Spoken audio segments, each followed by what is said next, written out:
নমস্কার বন্ধুরা, Sunday special recipe with Shipra চ্যানেলে সবাইকে জানাই স্বাগতম। আশা করছি আপনারা সবাই ভালো আছেন। আজকে আমি শেয়ার করব আপনাদের সাথে মুসুর ডালের কোপ্তাকারি। মুসুর ডালের কোপ্তাকারি এই রেসিপিটি গরম গরম ভাতের সাথে খেতে দারুণ লাগে।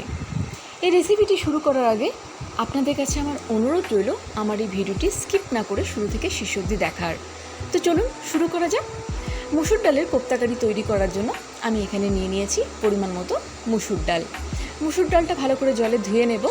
এরপর পরিমাণ মতো জল দিয়ে আমি এটা ভিজতে দেব। ওই 40 মিনিট মতো এটা ভিজতে দেব। 40 মিনিট পর দেখুন এটা একদম রেডি হয়ে গেছে, সুন্দর মতো এটা ভিজে গেছে। এরপর মিক্সার গ্রাইন্ডারে আমি এটা ব্যাটারটা রেডি করে নেব।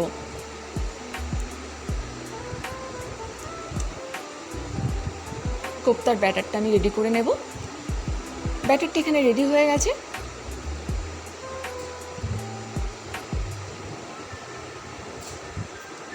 এরপর মুসুর ডালের এই ব্যাটারের মধ্যে আমি দিয়ে দেবো একটা বড় সাইজে কুচানো পেঁয়াজ, আর দিয়ে দেবো সামান্য পরিমাণ মতো লঙ্কা কুচি, আর দিয়ে দেবো এখানে স্বাদ অনুযায়ী নুন, আর দিয়ে দেবো স্বাদ অনুযায়ী চিনি। এরপর ব্যাটারটা আমি সুন্দর করে রেডি করে নেব।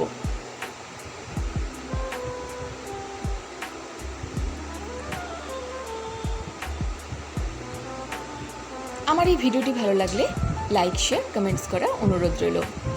ব্যাটারটা দেখুন একদম রেডি হয়ে গেছে। কড়াই বসিয়ে দিয়েছি, কড়াইয়ের মধ্যে দিয়ে দিয়েছি পরিমাণ মতো সাদা তেল। এরপর একে একে আমি কোপ্তাগুলো ভেজে নেব।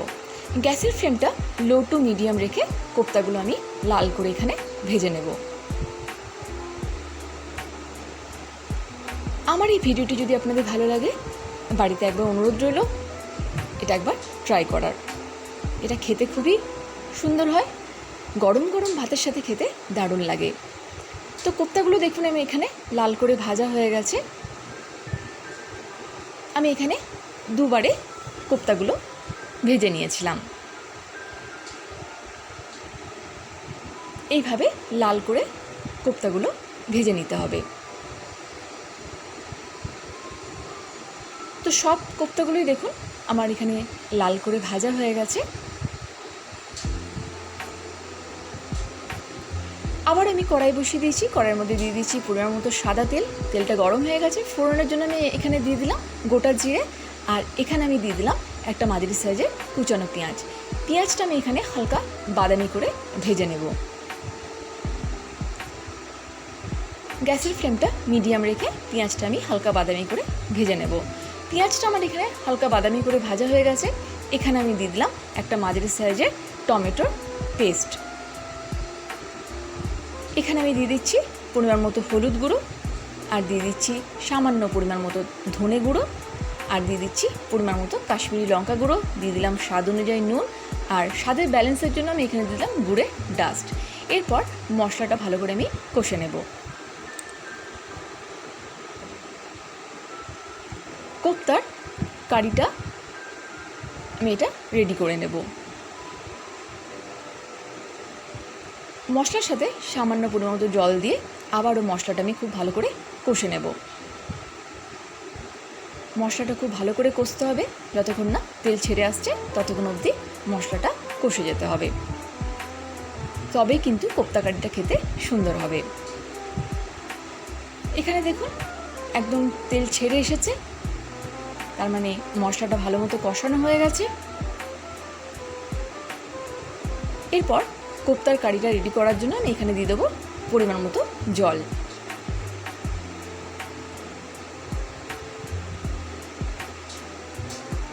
জলটা দিয়ে দেওয়ার পর এটা আমি 1 মিনিট মতো ফুটতে দেব। 1 মিনিট পর দেখুন এটা একদম ফুটে গেছে। এরপর কোপ্তাগুলো আমি এর মধ্যে দিয়ে দেব। কোপ্তাগুলো দিয়ে দেওয়ার পর আবারও এটা আমি 1 মিনিট মতো রান্না করে নেব।